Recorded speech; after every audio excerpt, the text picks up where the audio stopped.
Welcome to our Saturday Simulcast, joined by Tom Dienhart, Brian Neubert, and or Ty Webb, whatever term you want to use for Brian's name. But I want to thank you for watching and listening to this, and thank the Union Club Hotel, 811 Bistro, Boiler Up Bar, and all that the Union Club does to support our show, and goldenblack.com.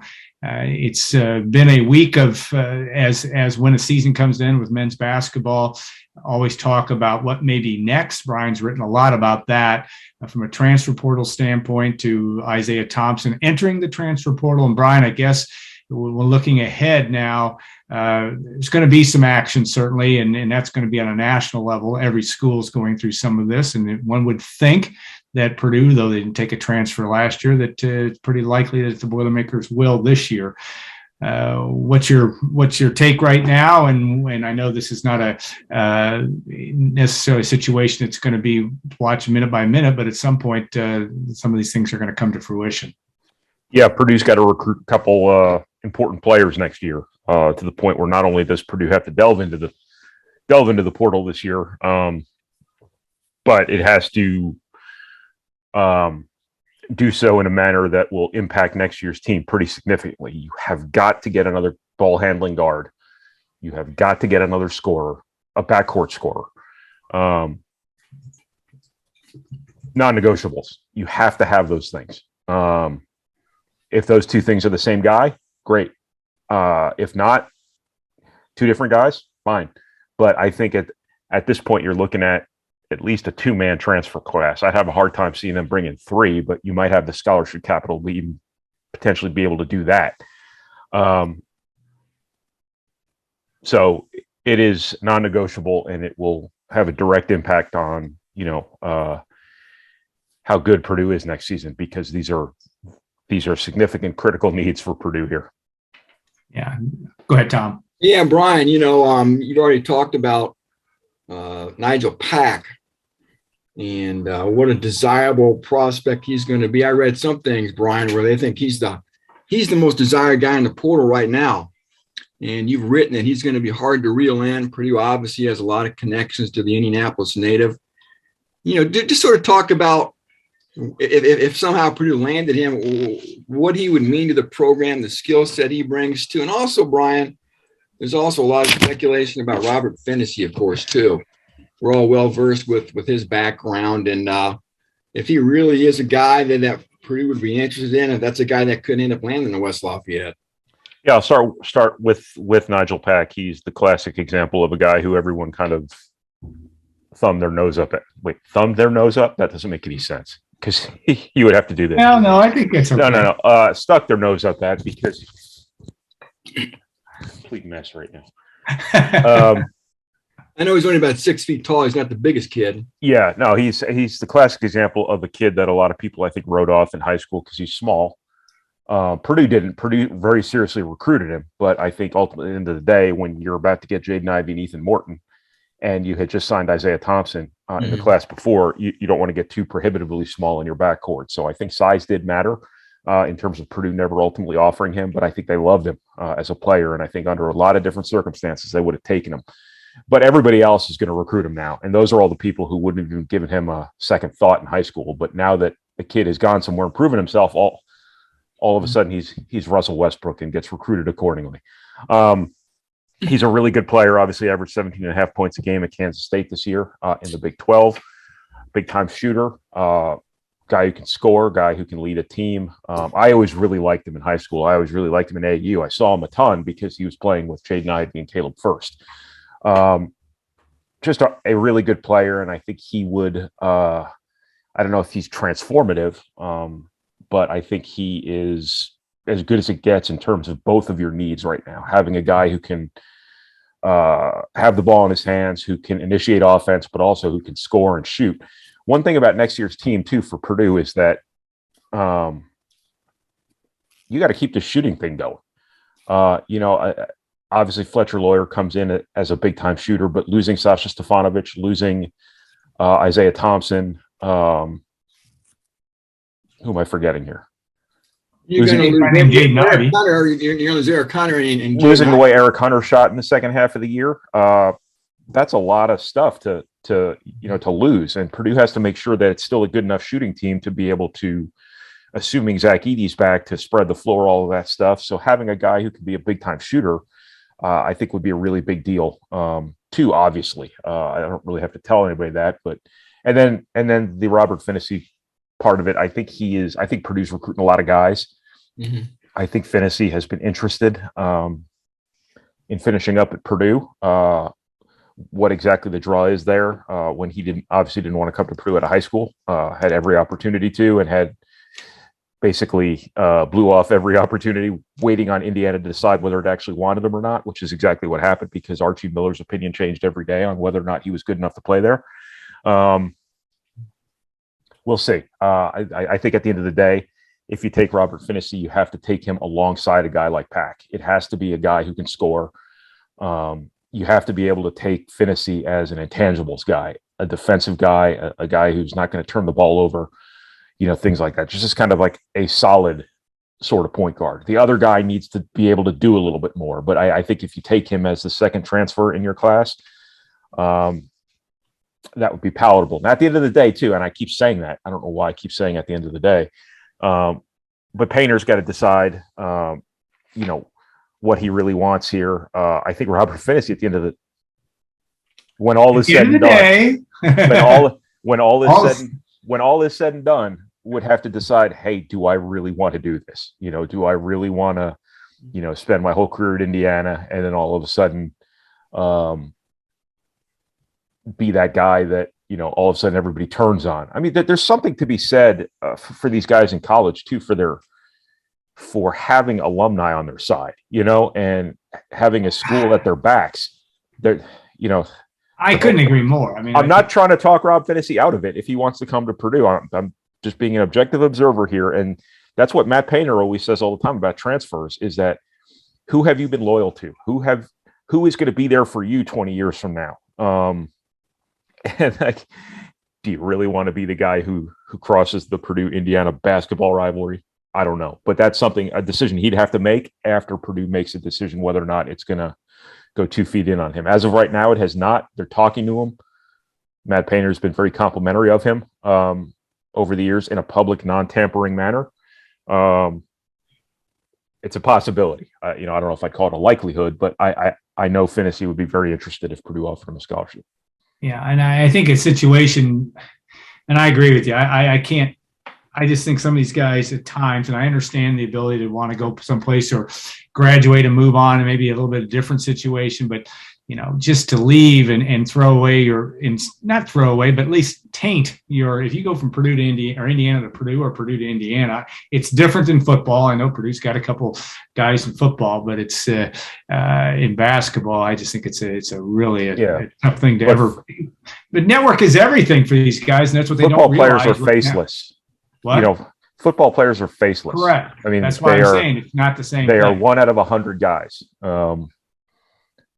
You aren't going to see the next time Purdue plays at Bloomington, hey, DeMarge Lewis, you suck. Because you might with Samson James if he runs for 200 yards. I know it. Because half of the people in Memorial Stadium aren't even going to remember DeMarge Lewis played for Indiana. They might remember Samson James, obviously, because he's a running back and he was a very highly touted recruit, but it's not even going to be remotely the same sort of reaction. No, I agree. I'm just saying, I don't understand why guys, but again, it's a function of age and availability. I don't know if maybe Phinisee's graduated also from IU. I'm not sure. So that is a possibility as well. Tom, the transfer portal on the football side is also interesting because you've written a lot about, offensive linemen and where Purdue may be going, but it's a broad stroke too. It's this recruiting thing that has to happen where you just it's just proof. And maybe this is going to be a strength of Matt Painter, maybe a strength of Jeff Brom. You're just never going to stop recruiting guys. You never know when you got somebody that may turn around and want to come to your school. And Jeff Brom's trying to bolster a number of different positions potentially, and we don't know how all it's going to shake out. But it's just it's the interesting world you've talked about, written about that. It is the fascinating part. It is the new recruiting. It is some things that can keep readers and fans' attention as we move into the off season. And Purdue has done a really good job in football of making some positive moves there. Yeah, you always got to be open for business. You've always got to be shopping. And believe me, Purdue's got, like every other school, Purdue's got people that monitor that portal every day, every hour. Because guys, as you know, if you follow this at all, even with a casual interest, guys are jumping in this portal every day. And once spring football ends across the country here for most of the schools in mid to late April, everybody at Purdue expects obviously more players across the nation to jump into the portal. A lot of guys will have a real sense of where they stand going in the fall. Maybe they don't like their status and they may start searching for new homes. So again, Purdue expects a surge and more shopping items to peruse the aisles, if you will, once spring ball ends for all these schools across the nation. Like you said, Alan, if you had to pick two priority positions, we all know we talked about this every week for a month, it seems like, but the offensive line and running back obviously are areas Purdue wants to enhance. They've got offers out to guys. A couple offensive linemen looks like they may have a good chance to get. Running back may be a to be determined deal. And remember this too, Purdue and under Jeff Brahms added guys as late as May. So there's no real sense of urgency here. They're not going to panic buy. And they know the doors to this shop aren't closing in 2 weeks. So, again, they're always going to be looking, and they're going to be selective. They're not going to take a guy just to take a guy. They've got contingency plans. And put it this way, Brahms been at this job for 5 years, and I think at this point you kind of got to give him the benefit of the doubt that he's going to figure something out one way or other to keep this offense moving. I think they actually added Samson James in August, didn't they? Yeah, that was. But that's why he couldn't play. Yeah, but they were hoping he could. It's possible nowadays with what's going on. Who knows? You could add somebody like the day before the first game. Again, they got Brock Thompson last May. Yeah, and then there's one other guy cited in boiling over that they got kind of late in the process. I think it was Dave Steinmetz. Yeah, he was a guy they got in May as well. So again, there's that, and again, that staff's going to be willing to take a player pretty much any position aside from maybe quarterback that they think can help their team right now.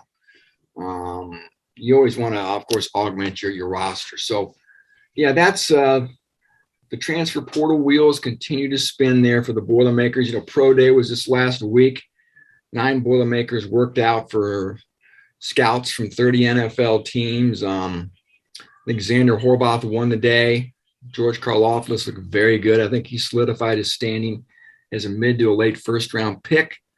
I thought Jackson Anto did pretty well. And sort of he's always going to be a long shot underdog kind of a guy. It's going to be a fun story to try to watch unfold here. And, David Bell, guys, he's a story upon himself, right? We all know he didn't do that well at the Combine in March in Indianapolis.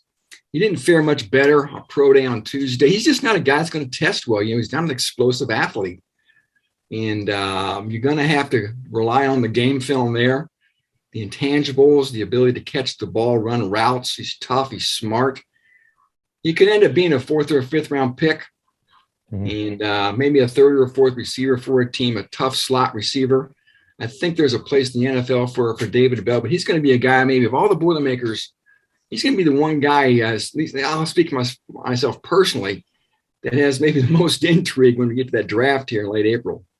Yeah, I can't imagine. I mean, somebody you're would right. be making a mistake if they let him fall to the 5th round. Oh gosh, I mean, because one thing the NFL, and I understand it, is the one thing you got to start somewhere, and you got to do the measurables thing, but they so often overlook productivity. And guys who just kind of find a way. I mean, the NFL, it's all over the place. There are guys who were, not exactly the prototype coming out of college. The quarterback position alone is there's just all these random dudes, And they get so hung up on going and getting that 6'5" dude with a laser rocket arm, and then they overlook, the 6'1" guy who's just a freaking winner. And it happens at wide receiver too. And somebody would be making an enormous mistake if he doesn't, if he gets past the late second, third round to me. But what do I know? It's a deep receiving group this year, guys. I think there's 10 guys that could go the first couple, 2 or 3 rounds. So maybe somebody falls in love with David Bell. In the end, it doesn't really matter where you get drafted, right? It's kind of nice for your ego, and I guess your signing bonus money is impacted as well. But you just want that opportunity, and if he's going to get on a roster, we know that, and he can make his money with his second contract. He's again a guy that's going to have to get into a camp and is going to have to be there and impress people with his on-field skills. And I think we all feel confident when he gets that opportunity, he's going to excel. And Xander Horvath, guys, I tell you what, between him and DeMarcus Mitchell, you want to talk about comic book superhero bodies. Horvath tests well too, guys. About a 4.57 40, runs faster than Jackson Anthrop and Diedrich Mackey. He's 6'3", weighs 230 pounds. Bench press 31 reps at 225. You name it. Horvath is just a freak. He's a better athlete than you think, too. You guys remember when he would leap over defenders. And he's a guy that's more than a fullback, I think. He could play some running back. Probably never going to be a prominent player in the NFL, but you got to think he's the kind of guy you would want on your 45-man roster because he could play fullback, could play some running back. You can split him out and he can catch passes. And, of course, he can help on special teams, too. Yeah, another special teams is his ticket. Yeah. Getting on a roster as a special teamer and maybe a third down type of back who can go in there and catch passes is he's got a chance. He's got to get out in the flat, but he's an effort guy. I can't. But boy, that David Bell, I don't know. And again, I probably have Purdue blinders on, or just because we've seen him so much and seen what he can do. But I would agree that you let him go. I can't imagine. I'd be surprised at a scenario where he is I'm not saying he's the next Jerry Rice. I'm not saying that, but I would be surprised at a scenario where he doesn't make some level of an impact in the NFL at some point. I've seen it comparable to Anquan Bolden, Jarvis Landry. Yeah. Guys that just get open and make plays, right? Yeah. And catch the ball. And again, I'm like you. I think sometimes these measurable things get way overrated. And again, we've seen countless guys that have outperformed their measurables, and David Bell certainly looks like he could be one of those guys. Yeah. One of the feel-good stories, and you kind of hinted on that, is just I don't feel good, but he's also going to be the focal point of Purdue's football team in 2022 is Aiden O'Connell. You watched him whip it around a little bit and throwing passes on in front of scouts. Just to talk about what the potential for him is. We're hearing people talking. He is a second team All Big Ten guy, has a chance to make first team All Big Ten. And he's a former walk-on and a great individual. A lot of hype. I don't say hype, but he's a guy that could get some national conversation this year, maybe because he's going to throw for a ton of yards, assuming he stays healthy. How can you not love Aiden O'Connell, right? He's every bit of 6'3", and this is the third year in a row he's been the quarterback at Pro Day. Of course, last year there was a bit of a kerfuffle, if you want to call it that, when Rondale Moore requested Aiden O'Connell over Jack Plummer. And that sort of gave you a hint. And again, talking to Jackson Anthrop after Pro Day, he just gushed about the way Aiden puts the ball right on the mark. And uncanny accuracy, we saw that last year, right? Calm in the pocket. And he's a guy that's not afraid to take a chance in game situations. He's going to throw some picks, but he has no hesitancy trying to thread the needle and get a pass in there. Sometimes to his detriment. We see that every once in a while, but still stands tall in the pocket. He's smart and respected leader. And like you said, Alan, he's going to throw for a ton of yards this year. This offense has questions, but like I said, when you have a quarterback like Aiden O'Connell, he's going to elevate everybody and make them better. I mean, look at the receivers Drew Brees worked with at Purdue. Yeah. He made Isaac Jones and Chris Daniels and guys like that better, who really are kind of pedestrian players. And And I think Aiden O'Connell is that kind of guy too, even without a David Bell, maybe a Milton Wright. So it's going to be fun watching him, guys. Every time they step on the field, you got to think Purdue's going to feel that they really have a shot to win a game. You have a quarterback like AOC. And I will say this, you're going to see CJ Stroud get all the preseason Big Ten quarterback accolades, right? O'Connell's still going to be there, and he's going to have something to prove.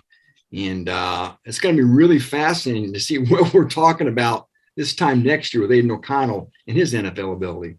Yeah, they were talking about CJ Stroud, at least in Ohio State's pro day, being they were ready to draft him right there. And I get that. And O'Connell, like you said, yes, he did throw some picks, but he also has the longest streak in the history of Purdue football without throwing an interception last year. Right. Unbelievable streak that he went through prior to the game in Nashville. So it's been an amazing thing to watch from that standpoint. All right, now we're all on bated breath because we will probably do our show next week after the spring game. But I know Brian's been through literally dozens of Purdue spring games over the year. I'll start with you, Brian. I know Tom as well. Great moments. Brian can give us his great moments in Purdue spring football history. Who is his favorite player in spring football game history? But no, in terms of even you've obviously been busy with basketball, but just as you watch that, what do you watch for anymore in this game? Of course, Purdue's got so many guys that have been on the shelf, but you watch Aiden O'Connell throw the ball around, see how sharp he is.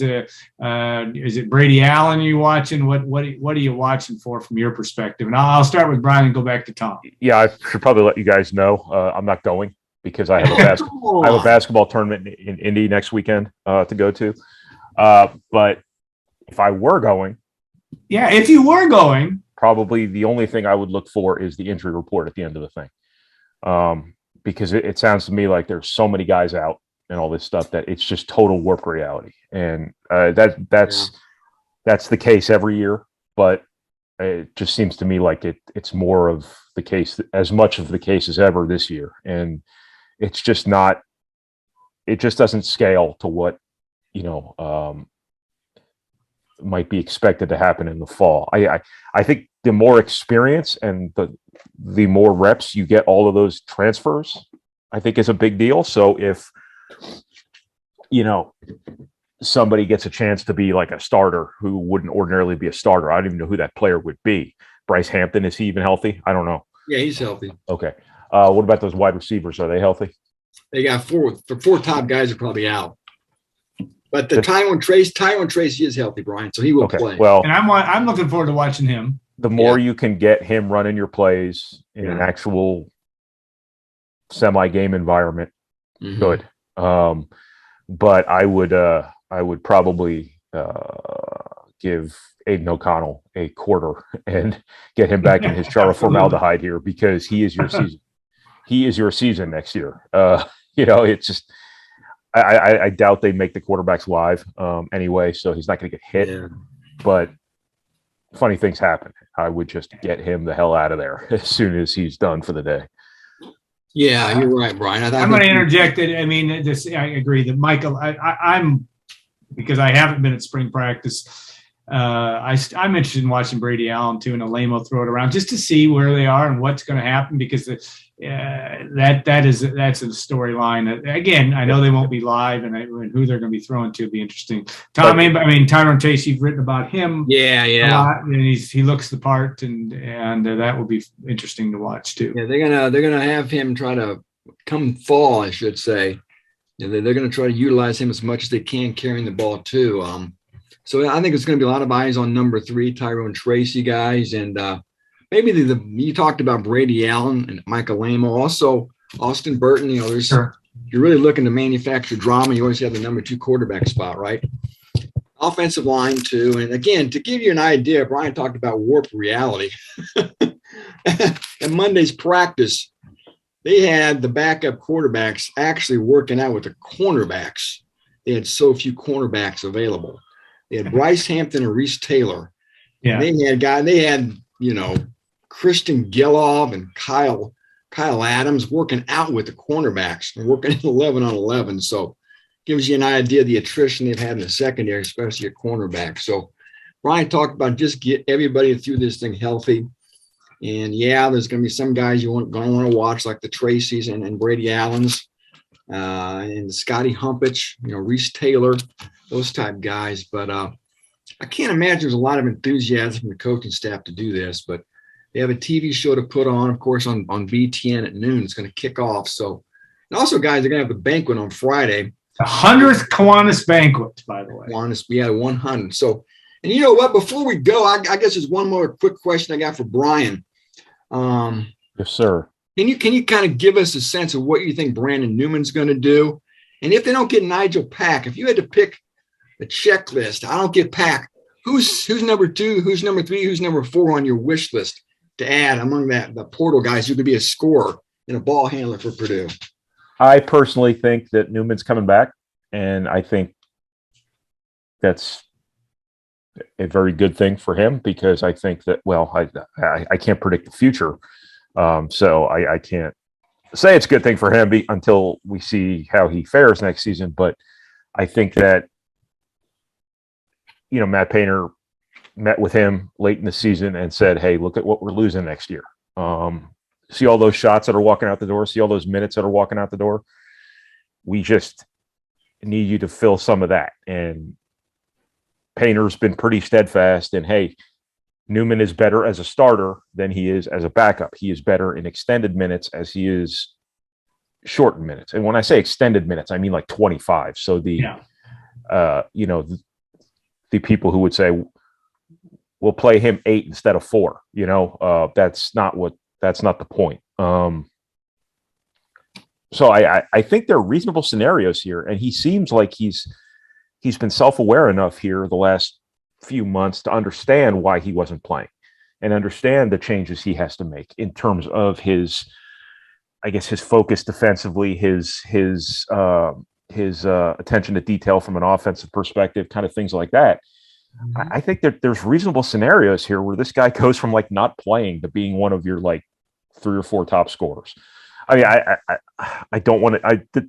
This could go the other way, but I think he understands the opportunity ahead, and I think he's gonna work like crazy to take advantage of it. As far as Nigel Pack goes, I've got 4 names right now that they're recruiting, and there could be like 50. If they don't get Nigel Pack, I know they're recruiting the Dylan Penn kid from Bellarmine. I know Bellarmine. I struggled with that all year long. Bellarmine, I think, it's like Louisville. I think with Louisville. No. It is Louisville. I had a friend who's from Louisville. I know they all tell you he that. Would get so mad when I would say Louisville, and yeah, we should ask the Browns. Oh, it's Louisville, but Louisville. It is, but it's nuts. But go ahead. That's another thing. Who are you to judge? I can see judgment all day long. It's a podcast, for God's sake. Go ahead. So it would be Dylan Penn and Tyreek Key from Indiana State would be another one. I have no idea what's going on with either of those 2 guys. But as I said before, that this is at least a 2 transfer class now, probably. What about the guy from Princeton? Yeah, I haven't gotten a great vibe there. I know Purdue talked to him, but I don't know if that's one they're going to be 2 feet in on. They might be. I don't know. It's covering the transfer portal. Yeah. It is the worst thing in the history of journalism. Man's recruiting. I hate calling what we do journalism, because we're not covering the White House. We're not covering, whatever. It's sports. We're not covering. It's just sports. Yeah. But insofar as what we do, covering the transfer portal is horrible. Yeah. Horrible, because unless you have an in on a kid, which I'm fortunate on the most important kid this year, I might. It is really hard to get good information on this stuff. So I'm not really sure about Jalen Llewellyn in terms of whether or not Purdue's, targeting him per se, or he's just one of the names on their list that they're kind of keeping on the line. Gotcha. So, in a roundabout kind of way, it's a little bit advantageous for Purdue to have gotten back in this as quickly as they did. Because what's unfortunate in the portal area here in basketball, at least, is the longer you play, the farther behind you get, because all this stuff is going to be happening now. And I'm not in any way, shape, or form saying that Purdue would rather be sitting home recruiting transfers than, playing in the Final Four this weekend. But the people playing in the Final Four right now are doing this in their spare time. And what they're not doing is they're not watching film on these guys. And they're not, they're only doing the cursory stuff, the really superficial stuff. So Purdue has to really decide who they want.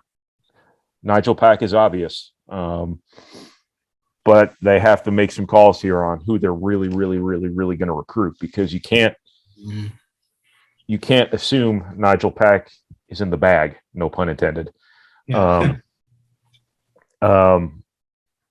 because he's going to get recruited by every school in the country, because he's that productive a player, and transfers were over recruited before the 1 year waiver, and now they're going to be super over recruited. He will be recruited by every school in the country.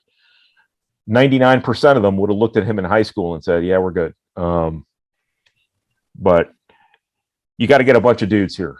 You have for 2 scholarships, I would have to think you have to have 6-7 guys on the line here. And I already outlined at least 5. So they probably do. Yeah. Last question, Brian. I'm putting Tom to sleep. Look at this. No, last question. I just talked too much. I was going to give you my championship game prediction and my champion. All right. We try to keep this under 30 minutes so we don't put people to sleep. But one last question. I know you kind of answered this, Brian, and then we'll allow you to pick your national champion this week in men's basketball. But did Isaiah Thompson's move surprise you? Nothing surprises me anymore, but not really, because I figured a fresh start could do him good. I mean, I thought his confidence wasn't where it needed to be during the second half of the season. The funny thing about Purdue's season is when Eric Hunter came off the bench half the season, he wasn't very good. When Isaiah Thompson came off the bench the second half of the season, he by and large wasn't very good.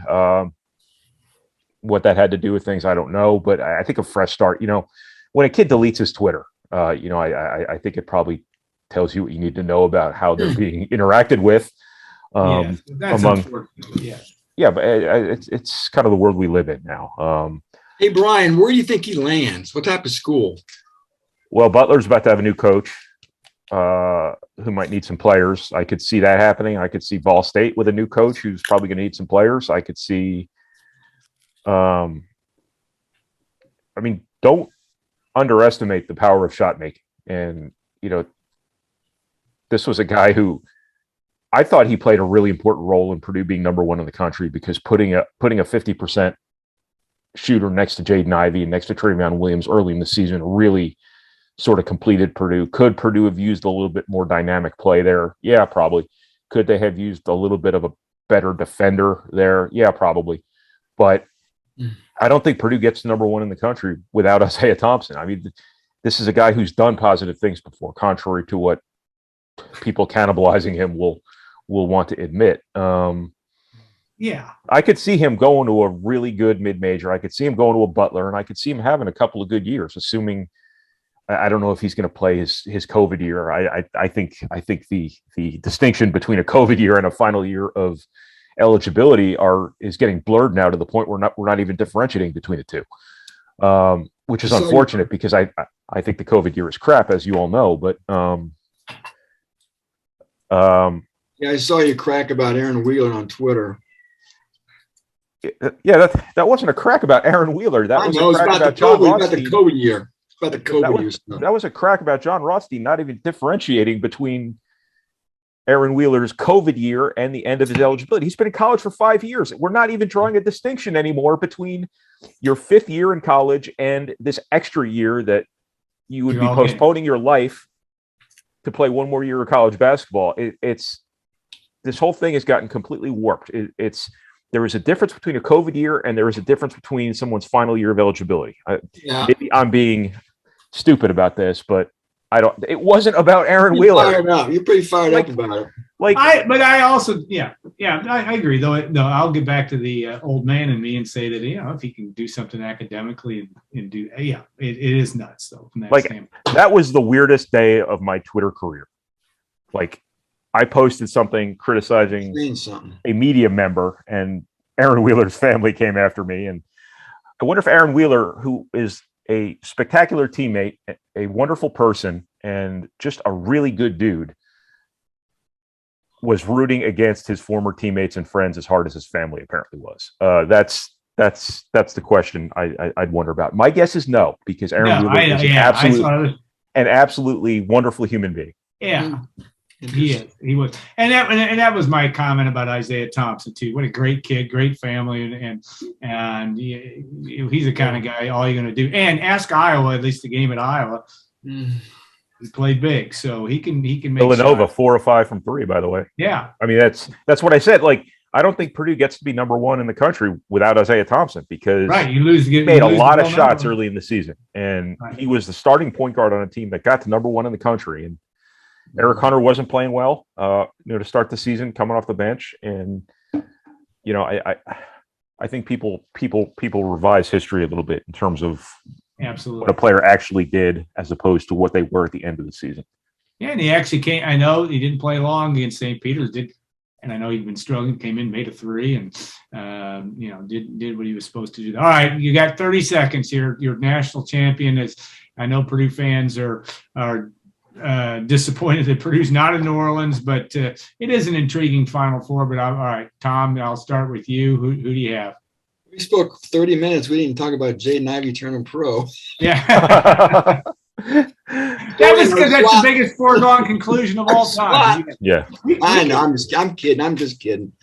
I'm going Kansas Duke. I think Kansas is going to beat Duke and spoil Krzyzewski's little party. What do you guys think? North Carolina. Woo, how about that? Oh, that's what do you got, Alan? I got Duke. I just think he's found a way to get. I don't know. I agree. Carolina's hot, and they obviously have the formula based on the last game at Cameron Indoor Stadium for Mike Krzyzewski. But yeah. Well, I'm pulling for North Carolina to beat Duke. I just think Duke's going to beat them. And you know what? The team that might do it is Villanova, because they shoot free throws and don't beat themselves, and who knows? It's going to be interesting from their standpoint. Big injury there, though. Yeah, big injury. I think that if Duke wins a national title, that is all the proof we need that the Matrix is scripted. Yeah, and you're right. The big injury for Villanova is a rough road. All right, we're going to put this to an end. We will have next week's show. I don't know when we'll record. If Brian's going to be gone Saturday, we may do it on Sunday after the spring game as well. We'll do that too. So I want to thank the Union Club Hotel for its sponsorship, the 811 Bistro, Boiler Up Bar. We appreciate all that they do. And Brian and Tom, appreciate your time today. And we'll look forward to next week, our Saturday simulcast, and a lot on the site this week as we prepare for that compelling spring game, and much more for that. So have a great week, everybody. Thanks for watching and listening, or listening. We're doing both. And multitasking. We appreciate you very much. Thanks.